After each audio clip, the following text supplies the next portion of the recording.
IDFM 98 de la Bande FM, bonsoir à toutes, bonsoir à tous. On va parler de méditation ce soir, un peu comme l'année dernière, à la même époque où nous avions parlé du journal d'un tourisme du bonheur avec Jonathan Lehmann. C'est aussi un livre sur la méditation, mais pas du tout le même. C'est une jeune femme ce soir. Elle s'appelle Marianne Lénard. Elle est aujourd'hui certifiée par un diplôme universitaire de médecine, méditation et neurosciences, ainsi que par le Mindfulness Training Institute. Elle donne des formations pour transmettre cette pratique de la méditation qu'elle qualifie de joyeusement subversive, c'est ça que j'adore. Elle n'est toujours pas sage, mais bien vivante. Son livre s'appelle Pas sage. Mon livre de méditation anti-cliché, on va l'accueillir. Elle est toute, elle a un petit peu, c'est sa première radio, donc on lui dit bienvenue, bienvenue Marianne Lénard. Merci Joël. Oui, j'ai un peu le trac. Vous avez le trac, mais c'est pas grave, moi aussi. Alors, ce livre, vous commencez en disant « Comment se fait-il que j'ai tout pour être heureuse et que je ne sois pas ?» Comment se fait-il que vous ayez eu tout pour être heureuse et que vous ne le soyez pas? Et je pose une deuxième question, est-ce qu'en ce moment vous êtes heureuse? Je réponds à la première d'abord. D'accord, oui. Oui, c'est ce que je raconte au début de ce livre et c'était vraiment le questionnement du début de ma recherche. C'était objectivement, j'avais 25 ans, je faisais un constat un peu étonnant, c'est que j'avais suivi tous les bons conseils qu'on m'avait donnés. J'étais assez sage, on va dire, à l'époque. Et donc, je fais un constat à 25 ans, mais je comprends pas, j'ai tout. J'ai tout, ce qui m'avait été vendu comme les facteurs clés de bonheur dans la vie. Donc, j'ai terminé mes études, j'ai un bon diplôme d'école de commerce en poche, j'ai beaucoup d'amis, j'ai un super amoureux, j'ai un appart à Paris, j'ai monté une boîte avec mon frère et ça commence à bien marcher. J'ai vraiment, sur le papier, j'ai tout, je suis en bonne santé. J'ai vraiment pas de raison de me plaindre, je sais que je fais partie de ce qu'on peut appeler les enfants gâtés. Et pourtant, à l'intérieur, si je suis bien honnête, je suis pas heureuse du tout à cette époque-là. Je suis très anxieuse, stressée pour un rien, je cours dans tous les sens, je m'énerve vite, j'ai un sentiment en fait de déconnexion. Je sais pas trop ce que ça veut dire à l'époque, mais j'ai ce mot-là qui me vient. Je me sens déconnectée, je me sens pas là, et j'ai l'impression que je passe à côté de la vie en fait. Est-ce que c'est pas lié aussi au décès de votre père qui part quand vous avez 25 ans? C'est jeune quand même. Alors c'est ce que je raconte après. En fait, mon questionnement, il a commencé avant le décès de mon père. Et en fait, effectivement, ça c'était quelque chose qui était difficile dans ma vie. Il était malade depuis longtemps. Depuis que j'avais 16-18 ans, il était malade et sa santé se dégradait tous les ans. Donc c'était quelque chose de difficile. Et en même temps, parce qu'après j'ai suivi des thérapies et beaucoup de thérapeutes m'ont dit mais c'est normal, il y a eu le décès de votre père. Et je trouvais ça un peu facile comme explication en fait. Je trouvais ça un peu simple de dire qu'en fait tout ce mal-être ne se résumait qu'à ça. Je sentais que c'était pas vrai en fait. J'ai la conviction que en fait s'il y avait pas eu mon père, ça aurait quand même été le même questionnement et que simplement j'aurais peut-être mis plus de temps à me bouger les fesses pour chercher des réponses. Son décès a accéléré cette prise de conscience et cette envie de trouver des réponses. Alors, à quel moment vous tombez sur le livre de Jack Canfield, Après l'extase, la lessive? Alors ça arrive bien plus tard. Ça arrive après que j'ai déjà découvert la méditation. Donc, je découvre la méditation. Je fais cette crise vers 25 ans. Je mets plusieurs années avant de découvrir la méditation. Et je pense 1 an après ma première expérience de méditation, je découvre ce livre de Jack Canfield qui s'appelle Après l'extase, la lessive et qui raconte pas mal toutes les traversées et tous les obstacles qu'on peut rencontrer pendant la méditation en les rendant quelque part normaux et faisant partie du chemin. Et ça m'a beaucoup rassurée parce qu'en fait, même si quand j'ai découvert la méditation, immédiatement je me suis dit mais c'est génial, c'était ça que je cherchais. Très vite, je me suis rendu compte aussi que c'était la grosse galère. Et ça, je m'y attendais pas. Et ce livre-là m'a permis de me rassurer sur le fait que j'étais quand même sur le bon chemin, même si je galérais fortement. Alors, votre livre Passage n'est pas un livre, c'est pas un manuel sur la méditation, pas du tout. Par contre, vous découvrez la méditation, vous partez en Inde, c'est ça? En Thaïlande. En Thaïlande, alors que vous avez jamais vraiment médité, et là vous faites fort. Hein. Ouais, en fait c'était, je pense, l'instinct du désespoir, parce que je cherchais donc des réponses à ce questionnement. Comment se fait-il que j'ai tout pour être heureuse et que je le sois pas? Et je trouvais pas trop de réponses. Et à un moment, sur un coup de tête, effectivement, je suis partie en Thaïlande faire cette retraite, alors qu'à l'époque, je n'avais effectivement jamais médité, même 5 minutes, jamais lu un livre sur le sujet, jamais entendu une conférence. C'était pas du tout à la mode comme aujourd'hui. Donc c'était, ça sortait un peu de nulle part, ouais. Donc c'était quand même manger, dormir et méditer. Alors surtout, c'est là que vous vous rendez compte, après plusieurs jours de méditation en silence, que vous avez des douleurs, rien que des douleurs. Vous avez mal au ventre, mal au dos, mal au cœur, mal au corps, des tensions partout, ça me brûle, je brûle sur le coussin, et je comprends pourquoi je me suis déconnectée. Insupportable, toutes ces douleurs qui sont là engrammées en moi. Mais depuis combien de temps et comment se fait-il que j'ai rien ressenti avant? Ça, c'est quand même étonnant. C'est vrai que quand on commence à lâcher, finalement, le corps, il sort des douleurs de partout. Ouais, ça a été un des premiers clichés que j'ai dû rayer de ma liste. Parce que donc, quand je suis partie en Thaïlande, j'ai commencé par une retraite de méditation de 10 jours avec 10 ou 11 heures de méditation par jour. Donc, c'était vraiment très intensif. Et surtout la position aussi. Et moi, j'ai cru que ça allait être une cure de relaxation, en fait. J'ai cru que ça allait être un truc de zénitude totale, type un peu, Club Med Lotus. Alors qu'en fait, j'en ai bavé, mais comme jamais dans ma vie pendant cette première retraite de méditation. Et j'ai eu effectivement ce truc d'avoir tout d'un coup des douleurs partout dans le corps qui se réveillaient. Alors qu'avant, ça allait très bien.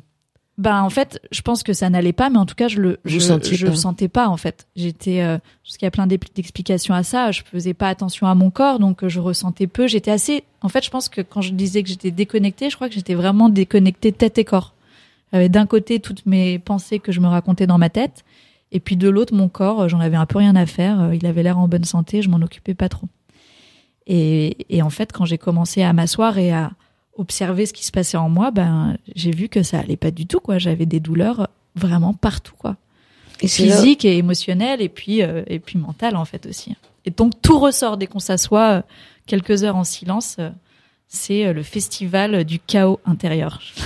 Alors, vous vous êtes rendu compte que la pratique de la méditation a un lien fort avec le corps, alors que ceux qui n'ont jamais médité pensent que finalement, on oublie le corps pour être un pur esprit. Ouais, et ça aussi, c'était une de mes idées reçues. Mais du coup, je fais une petite précision. Quand je parle de la méditation dans mon bouquin, je parle beaucoup de la pleine conscience. Et j'imagine qu'il y a d'autres types de méditation qui existent, enfin peut-être, qui n'ont pas de rapport avec le corps, j'en sais rien. En tout cas, je sais qu'il y a plein de pratiques différentes de méditation. Moi, celle que je pratique avec la pleine conscience, effectivement, c'est très très en lien avec le corps. Et ça a été une surprise. Après, vous avez fait méta aussi. Oui. Après, j'ai pas mal découvert tout ce qui était des pratiques de bienveillance et de compassion, et que j'adore, qui sont vraiment très puissantes pour moi. Qui sont de la méditation aussi. Oui. On dit dans la pleine conscience que d'un côté il y a l'attention et la présence, et de l'autre côté il y a la bienveillance, et qu'en fait c'est les deux ailes de l'avion de la méditation. Et que sans ça, s'il y a qu'une aile, l'avion il peut se crasher, quoi. Et ça, j'ai mis un peu de temps à le découvrir. Au début, quand j'ai découvert la méditation, j'ai vraiment cru que c'était juste un entraînement de l'attention. Et j'ai découvert au fur et à mesure que c'était aussi un entraînement du cœur. Moi, à cette époque-là, ce genre de mots, je trouvais ça un peu bisounours. Et en fait, ça m'a vachement aidée. Ouais. Alors, on vous apprend surtout à vivre l'instant présent, hein, c'est clair, ce qui est pas tout à fait facile. Non. Et vous faites du MBSR, Mindfulness Based Stress Reduct. Ouais. Où est-ce que vous avez découvert ça? Alors, MBSR, par contre, je découvre ça à Paris quand je rentre après cette retraite de méditation en Thaïlande. Je découvre qu'en fait, il y a plein d'initiatives qui existent déjà en France, en Europe, aux États-Unis, et notamment grâce à ce programme qui s'appelle MBSR, qui est un programme qui permet vraiment de découvrir la méditation de façon laïque. Et je découvre que donc il n'y a pas besoin... Laïque, ça veut dire quoi? Sans toute... Pour moi, laïque, ça voulait dire sans sans connotation du yoga, religieuse ou bouddhiste ou voilà d'appartenance à une quelconque religion. Donc c'est un programme qui s'enseigne dans les hôpitaux, dans les entreprises. Donc ça permet vraiment à tout le monde d'avoir accès à cette pratique-là sans aucune connotation. Entre guillemets, moi j'ai l'impression que si on l'avait pas appelé méditation, si on m'avait fait découvrir ça, je me serais dit bah oui, c'est. Vous l'auriez appelé comment alors ? Comment je l'aurais appelé ? Bon sens près de chez nous pour apprendre à bien vivre, un truc comme ça. Alors vous vous posiez une question à un moment parce que c'est impossible de supprimer ses pensées et de faire le vide. Dès qu'on essaye de supprimer ses pensées et de faire le vide, c'est pas possible. Et ils vous disent ça tombe bien parce que ce n'est pas ce qu'on te demande. Ouais, j'ai mon instructrice de l'époque qui me dit mais en fait à aucun moment dans la pratique de la méditation on t'a demandé de supprimer tes pensées. C'est pas du tout ça qu'on te demande. C'est plutôt de changer ton rapport, c'est-à-dire d'être avec ces pensées, de les voir sans te laisser embarquer, sans continuer l'histoire à chaque fois. Et puis, chaque fois que tu vois que ton esprit s'est laissé embarquer dans X pensées, de jouer ce jeu, de revenir à chaque fois à la respiration ou à un point d'ancrage, souvent dans le corps, et de faire ce jeu d'aller-retour, en fait, cette danse, entre guillemets, entre distraction et attention. C'est ça qui permet, d'une façon ou d'une autre, de muscler notre attention. C'est la méditation de pleine conscience. Ouais, c'est vraiment ça. De son nom. J'ai perdu son nom, mais vous le retrouverez. On vous apprend aussi à vivre le moment présent. Vous mettez 10 minutes pour manger un raisin sec. Le premier, vous l'avalez sans même... 10 minutes pour manger un raisin sec. Oui, alors ça aussi, c'est une de mes découvertes que je raconte dans le bouquin. C'est au début, je comprends pas pourquoi on essaye de... Donc, dans la méditation de pleine conscience, il y a tout ce qui est de l'ordre de la pratique formelle. C'est fermer les yeux, c'est un peu plus les idées qu'on a de la méditation. On ferme les yeux, on respire. Et il y a aussi la pratique informelle. Et entre autres, il y a cet exercice de nous apprendre à manger un grain de raisin. Et moi, au début, je bug, je comprends pas le rapport avec la méditation. Et puis, je mettre 10 minutes pour bouffer un grain de raisin, ça me paraît... Pas que pour le manger, vous le prenez, vous le tâtez, vous le regardez, vous le sentez. Enfin bon, c'est bien expliqué. Oui, c'est vraiment tout... Et en fait, c'est un exercice, mais c'est pour vraiment réapprendre. On parle d'une rééducation des sens, réapprendre à voir, à sentir, à goûter, à toucher, à écouter. Comme si c'était le premier grain de raisin de votre vie. Un peu ça, ouais. Un peu ça. Et du coup, après, je découvre comment manger une quiche au poireau et c'est un peu je dis comme ça a l'air anodin. Et en fait, c'est vraiment des révélations de, ah tiens, je peux manger sans être en mode pilote automatique, sans gober ce qu'il y a dans mon assiette, en essayant d'être un peu plus présente. Et en fait, ça change beaucoup de choses. Alors, vous acceptez finalement d'être touché par la vie au lieu de lui résister chaque fois que ça vous fait mal. Et vous dites que la méditation n'a pas changé votre vie, elle l'a sauvée. Ouais. Oui, c'est vrai que je fais cette précision à un moment, c'est que, en tout cas pour ma part, juste avant de découvrir la méditation, le mal-être que je ressentais depuis cette crise de la 25e, c'était tellement aggravé que j'étais plus très intéressée par la vie. Et vous avez des amis autour de vous qui étaient si peu intéressés qu'ils l'ont quitté. Oui, tout à fait. Et il y a eu un certain nombre de suicides autour de moi, de gens très jeunes en fait, où ce que j'ai trouvé triste à un moment, c'est que je comprenais. Parce que vous le ressentiez, vous ressentiez ce qu'ils ont vécu. Ouais, je sais pas si c'était exactement la même chose, mais je pouvais comprendre qu'en dépit de conditions extérieures favorables et de choses qui allaient bien, que intérieurement ce soit un désastre en fait. Et en moi, il y avait un vide que j'expliquais pas suffisamment fort pour que je sois plus très intéressée. Et donc j'ai fini. Donc d'ailleurs, en lisant le bouquin, beaucoup de mes proches ont été très surpris parce que personne s'en est rendu compte. Je pense qu'on est des bons caméléons et qu'on s'est bien caché ça. Et moi, j'en faisais partie en tout cas. Et donc quand je regarde en arrière, je me dis mais comment t'as fait pour continuer à tout faire comme si de rien n'était, à travailler, à sortir en boîte, à avoir des copains, alors qu'à l'intérieur j'étais vide, j'étais épuisée. À 25 ans, c'est pas normal d'être épuisée, quoi. J'avais l'impression d'en avoir 90. Donc ouais, la méditation, ça a été une sacrée découverte. Du jour au lendemain, ça a été la reconnexion, en fait. Et dans ça, il y a eu un truc d'un retour à la vie, quoi. Un truc très vivant. Et même si ça a été un chemin de galère aussi, parce que c'est ce que je dis depuis le début, c'est que c'est pas toujours un long fleuve zen, la méditation.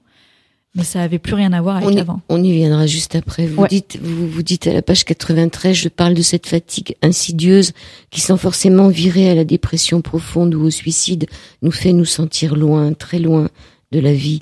Ce mal-être diffus qui nous vide de l'intérieur, doucement mais sûrement, nous fait perdre notre entrain, notre élan, notre gourmandise, notre connexion à nous-mêmes et au monde qui nous entoure, cette fatigue.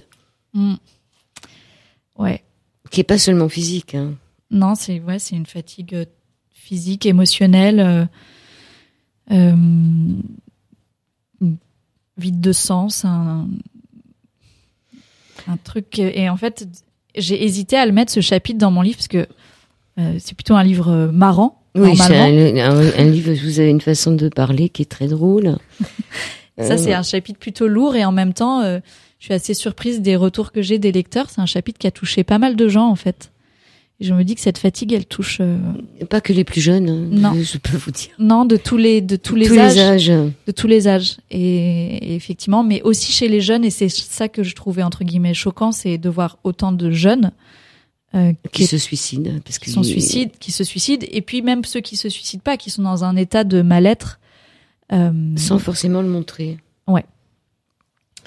Alors vous partez faire une autre méditation, je ne sais pas où, et là c'est un peu le dernier jour du condamné puisqu'il y a un tremblement de terre. Et là, allez, on rigole un peu.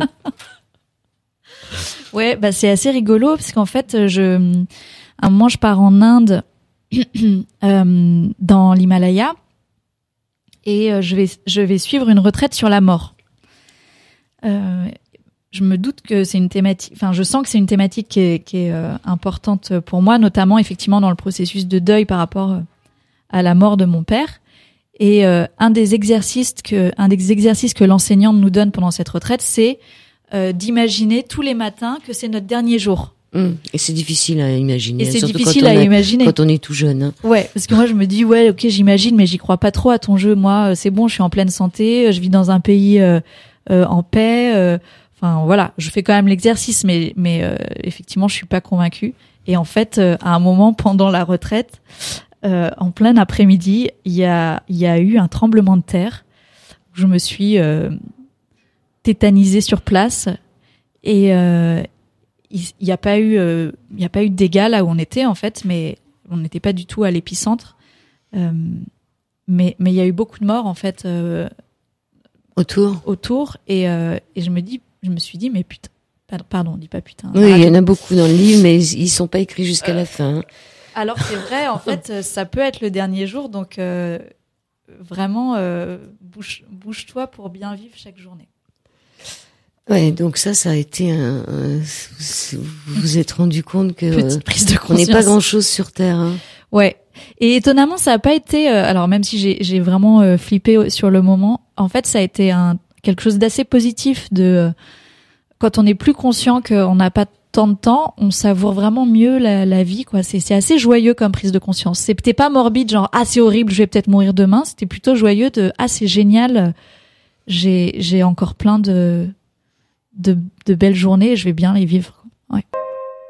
C'est une drôle de vie sur l'antenne d'IDFM, sur le 98 de la bande FM où nous continuons cet au-delà du miroir avec Marianne Lénard, qui est aujourd'hui certifiée par un diplôme universitaire de médecine, méditation et neurosciences, ainsi que par le Mindfulness Training Institute. En première partie d'émission, on a vu un peu comment elle en est arrivée à la méditation. Et finalement, quelques lessives plus tard ou quelques mois plus tard, elle dit que les moments de sérénité, de plénitude et d'ouverture qui accompagnent parfois la pratique de la méditation, notamment au début, peuvent être suivis de moments de fermeture et de retour à la case départ assez douloureux. Hein, c'est un retour de flamme, Marianne. Oui, c'est vrai. Je sais pas, j'ai l'impression que souvent quand on commence la méditation, il y a un peu un truc du style la chance du débutant, comme si c'était une petite carotte qu'on nous donnait pour nous motiver à avancer quand le chemin deviendra plus caillouteux. Et ça ne manque pas d'arriver. Effectivement, au bout d'un moment, passer les premières prises de conscience qui peuvent être assez fortes dans la méditation, et puis les premières sensations de détente, etc. Il peut y avoir, il y a souvent des cailloux dans les chaussures. Il faut les retirer vite. Donc vous êtes parti à Compostelle, vous êtes parti faire du ski aussi. Vous avez eu la bonne idée de vous casser le sacrum. Ouais, me fêler le sacrum. Ouais. Fêler le sacrum, c'est pas n'importe quoi. Et puis vous dites un peu plus loin que finalement cette liberté, en fait, à la page 123, en fait, auditeur, auditrice, elle va vous confesser un secret. Elle dit, je trouve c'est parfois angoissant cette liberté que je me suis donnée. Oui, c'est angoissant de devoir choisir ou d'avoir l'illusion de choisir toute la journée. Et je trouve ça presque reposant qu'on me dise quoi faire, qu'il s'agisse de marcher dans cette direction ou de me taire. Ça, c'est le fait d'aller dans des endroits où on nous dit ce qu'on doit faire. C'est aussi que l'ego se calme quand on est guidé, quand on nous dit vous faites ci, vous faites ça. Ouais. C'est reposant. En fait, ce qui a été étonnant pour moi, c'est que j'étais j'ai toujours mis le mot liberté beaucoup en avant dans ma vie, donc je supportais aucune contrainte, j'aime pas qu'on me donne des ordres, c'est pour ça que d'ailleurs je me suis pas faite embaucher, parce que j'aurais été insupportable si j'avais eu un patron. Et donc j'étais tout le temps dans ce truc, je suis libre. Et en fait, je me suis retrouvée donc à suivre des retraites de méditation où on est libre de rien. En fait, toute la journée, on n'est même pas libre, on n'a même pas le droit de parler, on a le droit à rien. On suit un agenda hyper timé. Et en fait, étonnamment, dans ces expériences-là, je me sentais plus libre que je ne l'avais jamais été. Et plus libre que, en fait, pendant mes voyages où je regardais mes journées en me disant ok, je fais ce que je veux, je fais quoi, je vais visiter ça ou je sais pas quoi. Et en fait, je crois que je réalisais que c'était pas ça la liberté, que la liberté c'était autre chose. Et je crois aussi qu'en fait, quand j'ai l'impression que les contraintes qu'on me donnait quand j'étais en retraite de méditation, en fait, je les vivais bien aussi parce que je trouvais qu'elles avaient du sens, que je sentais qu'elles m'aidaient en fait à m'apaiser, à trouver mes réponses, à prendre soin de moi, à observer ce qui se passait en moi. Et ouais, c'était une étonnante prise de conscience de me dire, en fait, je me sens libre en retraite de méditation alors que j'ai le droit de rien faire. Oui, et puis des fois, on voit des sœurs ou des frères qui sont dans des monastères, on se dit comment ils arrivent à tenir. Ouais. Et finalement, c'est plus une liberté de se laisser conduire que de conduire sa vie. Alors, il y a ceux et celles qui, quand vous revenez d'Inde, excusez-moi, il fait chaud, qui vous scrutent pour voir si vous avez changé. Ça, c'est drôle aussi, cette phrase. Quand vous revenez, les gens vous regardent en regardant si quelque part l'Inde vous a changé. Ouais. Oui, parce que donc effectivement dans ce livre, je raconte tous mes voyages, ça a duré plusieurs années en fait. Et donc pour mes proches, j'imagine que ça a été questionnant de me voir je revenais quelques semaines ou quelques mois à Paris, puis je repartais quelques mois et j'ai fait ça pendant 6 ou 7 ans. Et donc forcément les gens se demandaient un peu pourquoi je faisais ça et puis est-ce que ça servait à quelque chose? Oui, puis l'Inde, tout le monde sait que là-bas il y a un sentiment d'impuissance, comme vous dites, hein. C'est-à-dire que quand on va là-bas, c'est pas anodin. On change forcément. Ouais, on change. Mais je sentais que dans cette interrogation qu'avait mon entourage, il y avait un peu comme un truc de prouve-nous que t'as raison de chercher, d'aller si loin chercher des réponses. Et du coup, j'étais pas sûre moi que j'étais en train de changer en fait. J'en savais rien. Sur le moment, je suivais mon instinct qui me disait vas-y pars et cherche quoi. Mais je savais pas vraiment si ça allait porter ses fruits. Donc ça me mettait le doute chaque fois que je rentrais à Paris, que je voyais le regard des gens qui se demandaient si ça servait à quelque chose tout ce que je faisais. Oui, et puis vous avez soigné un chien là-bas. Finalement, vous êtes occupé d'un chien, c'est une belle histoire. Et puis ce sentiment puissance, vous finissez par vous dire, voilà, ça résumait bien mon sentiment d'impuissance, de ne pas pouvoir faire plus, de ne pas pouvoir faire mieux, et en même temps la nécessité de faire quand même. Ouais. Oui, ça aussi, ça a été une étape importante de prise de conscience que j'ai eue, parce qu'effectivement en Inde, il y a tellement de misère qu'on se sent assez impuissant, et moi, je faisais ma touriste, donc je détournais le regard. C'était trop, quoi, de voir toute cette misère et de rien pouvoir faire. Et en fait, avec la méditation, c'est difficile de continuer à faire ça et à tourner le regard, parce que c'est une pratique dans laquelle il y a vraiment une ouverture du cœur qui se fait et qui rend plus sensible à ce qui se passe autour de nous. Et c'est pas du tout une pratique qui nous isole dans un égoïsme, un égocentrisme bienheureux. Au contraire, c'est une pratique qui nous ouvre à ce qui se passe autour de nous. Et ça aussi, c'est un de mes clichés. Et du coup, qui donne envie de s'engager et de faire sa part, quoi. Alors, la part du colibri. Ouais, la part du colibri. Sauver un chien en Inde, c'est vraiment que dalle. Quand on voit toute la misère qu'il y a autour. Je suis clairement pas Mère Teresa. Mais bon, si on croit à la réincarnation, vous allez peut-être sauver votre père. Je rigole. Faut qu'on rigole un peu ce soir. Alors, la méditation, page 178, c'est un acte passif et égoïste qui consiste à se retirer du monde et de l'action pour se regarder le nombril, tranquillou, pendant que le reste de l'humanité crève la bouche ouverte. Voilà, c'est le cliché dont je parlais, qui était le mien au départ et qui est celui de beaucoup de gens sur le sujet. C'est parce que ils n'ont pas encore médité. Ouais.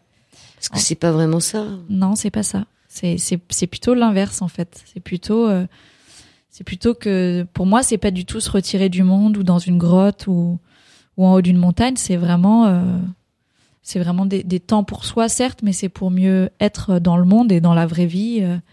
Et moi, ça me met plus en lien qu'avant, en fait, avec les gens, et ça me donne plus envie de m'engager, ça me donne plus envie d'aider, ça me rend plus sensible à ce qui se passe autour de moi, au lieu d'être en train de me regarder le nombril. Oui, vous dites que pour vous, ça n'a pas été l'éveil, mais le réveil. Ouais, pareil, on parle beaucoup de l'éveil dans la méditation, le bouddhisme. Alors moi, je sais pas ce que c'est, parce que je me sens pas du tout éveillée, je ressemble pas du tout à un Bouddha. Mais vous vous êtes réveillée. Mais par contre, je me suis sentie réveillée, ouais. Très clairement, il y a eu un truc d'une énergie qui est revenue, de mes yeux qui se sont ouverts, ouais, il y a un réveil, c'est vraiment cette sensation-là, alors qu'avant, j'avais l'impression d'être un peu comme dans la vie, comme un somnambule, en fait. Moitié endormi, moitié réveillé.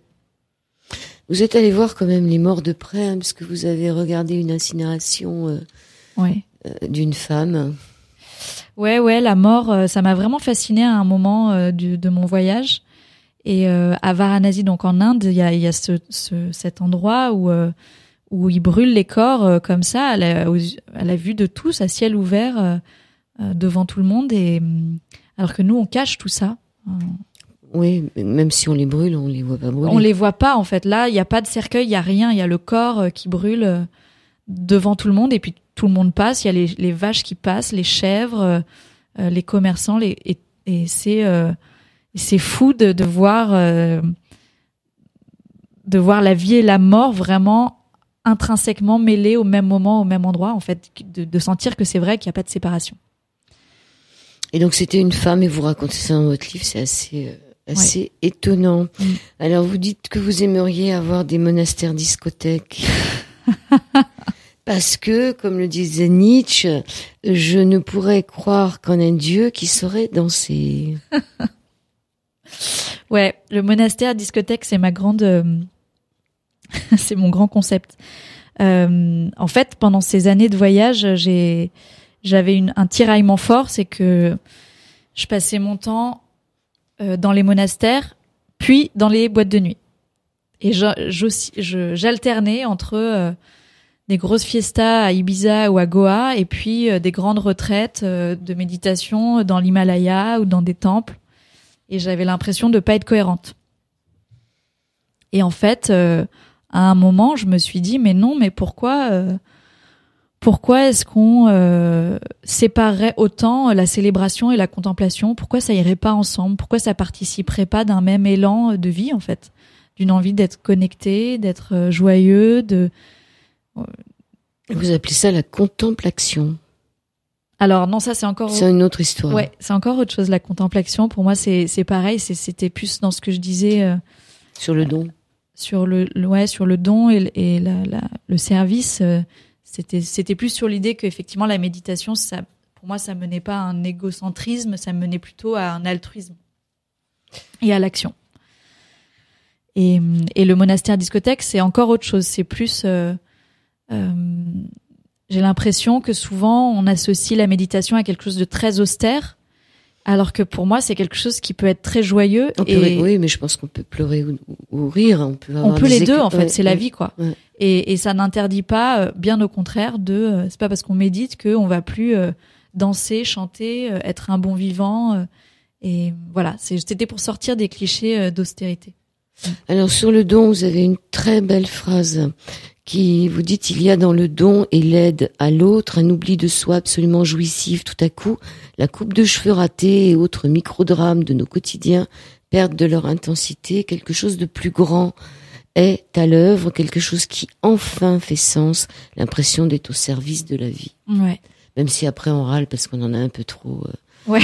On en a un peu trop à donner, que ça fait un peu lourd sur les épaules. Quelque part, on ne vit que par ce qu'on fait pour les autres.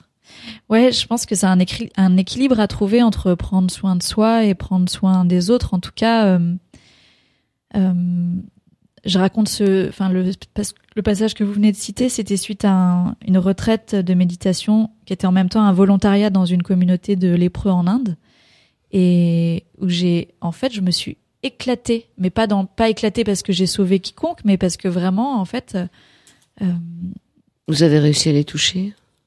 Moi, je crois que c'est eux qui ont réussi à me toucher surtout. Non, mais la peau. Ah ouais, bah ouais. En fait, au début, je pouvais pas.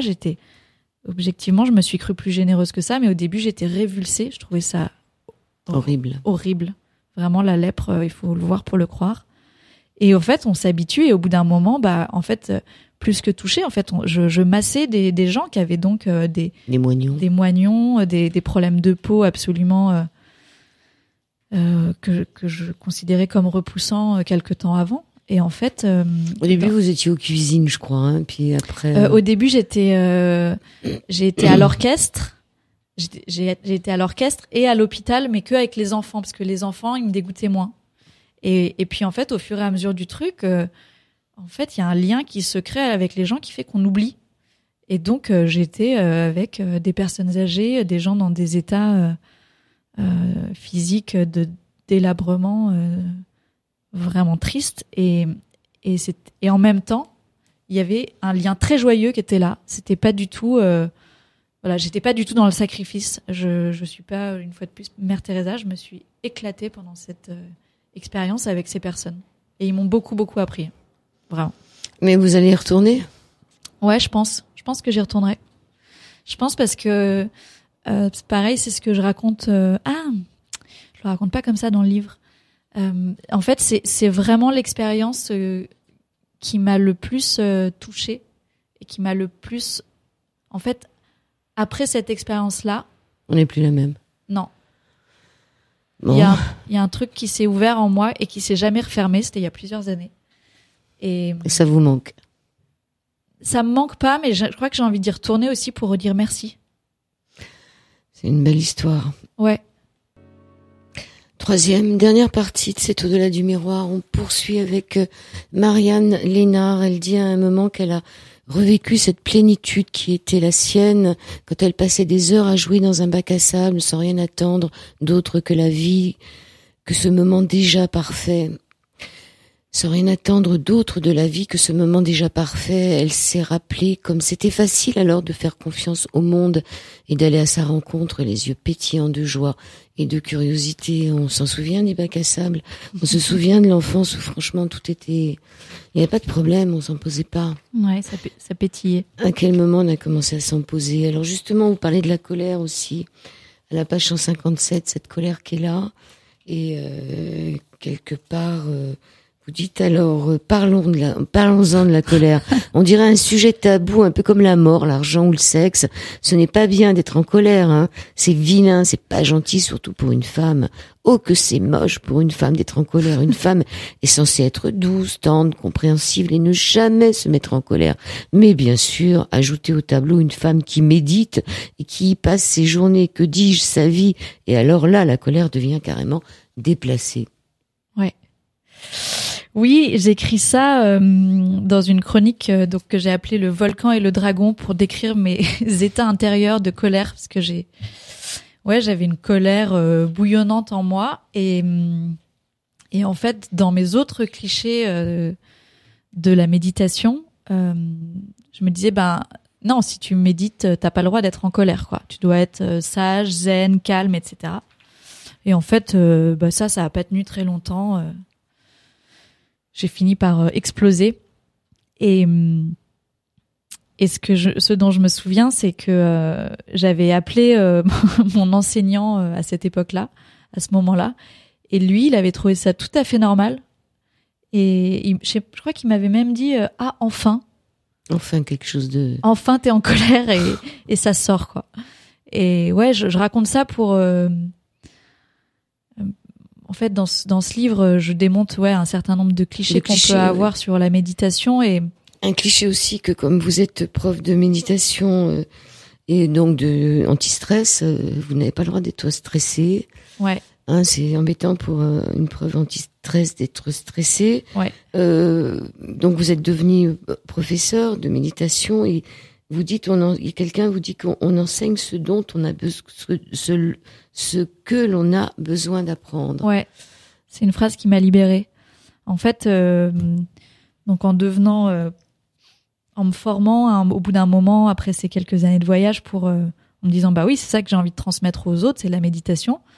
Je me suis retrouvée un peu dans un piège de ah mais purée, maintenant que t'es prof de méditation, il va falloir que tu sois zen, entre guillemets à la hauteur, c'est-à-dire que tu sois zen tout le temps. Et en fait, ça aussi, c'est un cliché, c'est pas vrai. C'est pas possible non plus. C'est pas possible et puis c'est pas humain. Et par contre, mon état intérieur a changé. C'est-à-dire qu'avant, j'étais une angoissée de nature toute la journée, du matin au soir. J'étais stressée sans raison. Maintenant, c'est plus du tout ça. Mon état intérieur, il est plutôt détendu. Par contre, j'ai des moments de stress comme tout le monde, mais c'est du coup équilibré. Ça a une raison, le stress, et donc ça vient au bon moment. Ça m'indique des choses et puis c'est plus mon état par défaut en fait. C'est ça que ça a changé. Mais j'ai encore des moments de stress et je raconte ça dans mon bouquin parce que notamment quand je prends la parole en public, ça me crée beaucoup de stress. Donc regardez comme elle est stressée ce soir. Ouais. Bon, je me détends après. Il y a quelque chose on va faire un rappel de l'émission d'hier avec Michele pour ceux qui l'écoutaient. Michele qui chante, c'était la voix de l'unité ou l'unité, je sais plus, mais on a parlé du silence, on a parlé de l'écoute. Et donc Marianne Lénard nous dit aussi que il faut écouter ce qui se passe en moi et autour de moi et en face de moi. Et ce que disait Michele hier, c'est que quand on écoute vraiment, on ne pense plus. Donc c'est un bon moyen de méditer, puisque quand on a un petit hamster dans la tête, si on écoute vraiment, oui, on ne peut plus avoir le cerveau qui tourne en rond. Oui. Voilà, donc on fait un petit rappel. Oui. Qu'est-ce qui reste aussi même les hommes politiques maintenant font de la méditation. Hein. Enfin, ils font semblant, mais c'est pas grave.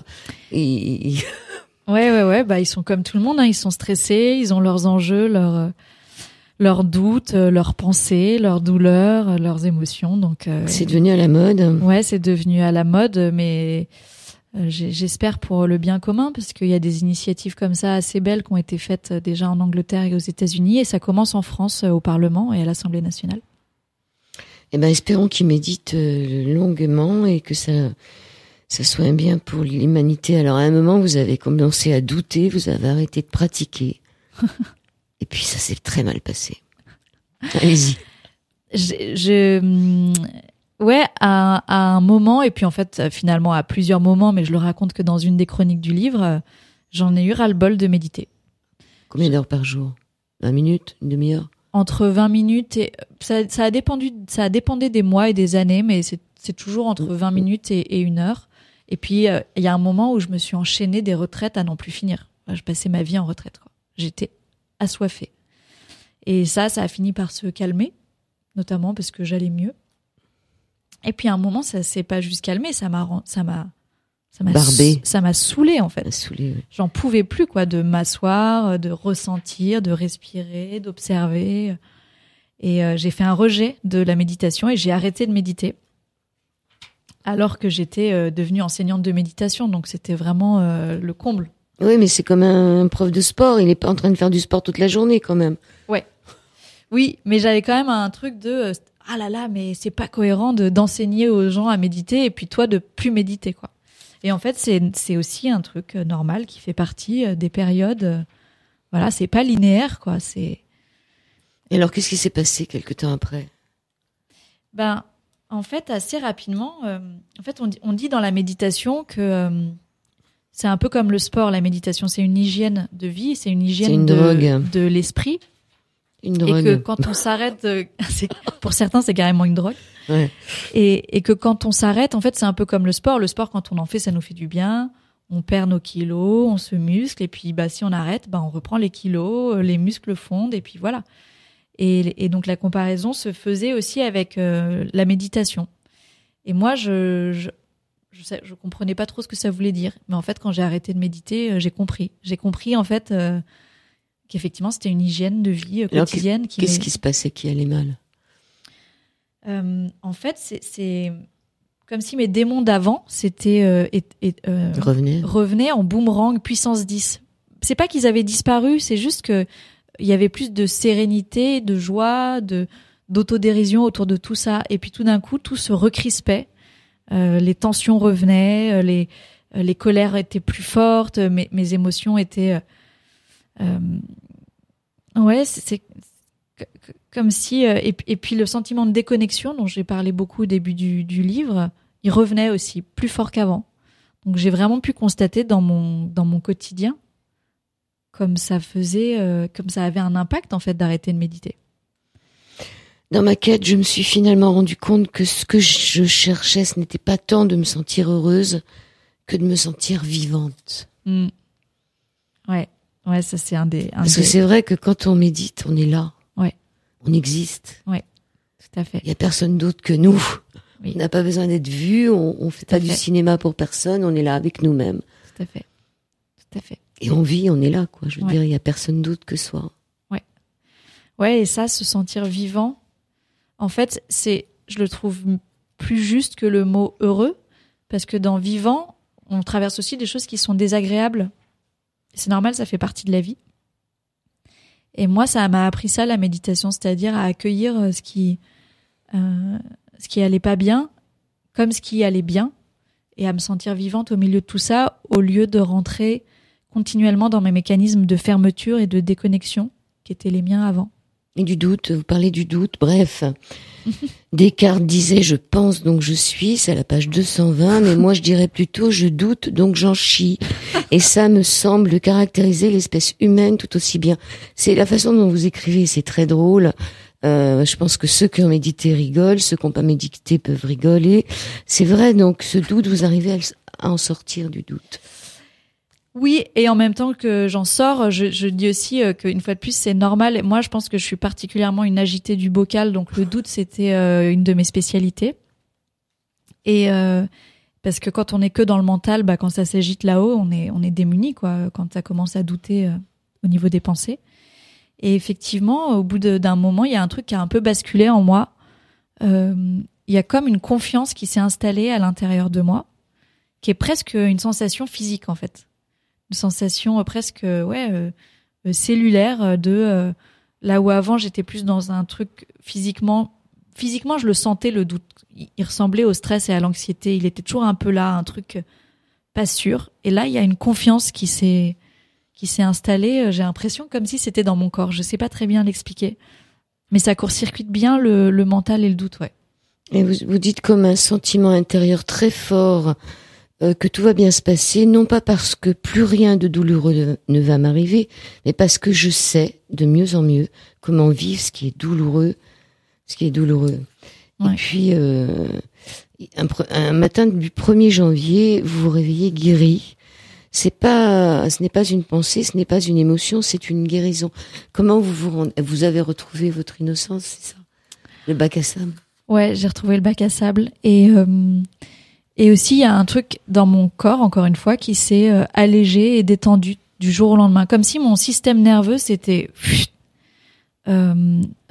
sorti de cette zone d'alerte dans laquelle j'étais constamment en fait. J'étais constamment dans un truc tendu. Et ce 1er janvier, effectivement, ça s'est dissous et c'est plus jamais revenu. Et donc, j'ai appelé ça ma guérison parce que avant, je me levais le matin, j'étais tout le temps en stress, quoi. Et ça, c'est fini. Maintenant, je me lève le matin, Alors, comment on fait pour vous retrouver, pour pas que vous nous appreniez, parce que vous n'êtes pas là pour nous apprendre, mais pour peut-être nous diriger vers cette guérison, puisque vous donnez des cours de méditation. Ouais.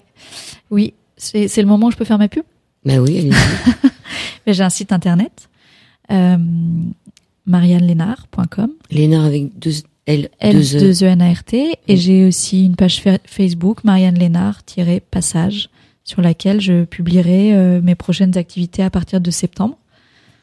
Prochains ateliers, cours, séminaires qui auront lieu à Paris et puis ailleurs en France. Donc, je suis à disposition pour ceux qui ont envie d'être passage avec moi et avec la méditation. Passage, mon livre Méditation anti-cliché de Marianne Lénard avec une préface de Frédéric Lopez chez Flammarion. Et c'était très drôle parce que vous vous expliquez quand vous vous mettez à votre compte et que vous allez faire votre code APE ou je ne sais quoi. Comment vous avez donné votre méditation, c'est ça? Pour l'enregistrement de l'entreprise, là, ouais, enfin, c'est dans les statuts de ma société, il y a marqué méditation. Et il comprenait pas. Il dit, mais ça existe, ça? Et la personne qui m'enregistre, comprenait pas que c'était vraiment une entreprise, ouais. Du coup, et il était un peu inquiet pour moi. Il m'a demandé si j'allais réussir à en vivre. On n'en sait rien, mais ça c'était mignon. C'est-à-dire, est-ce qu'on a besoin de réussir à vivre de quoi que ce soit du moment qu'on fait ce qu'on a envie de faire? Ouais, c'est ça.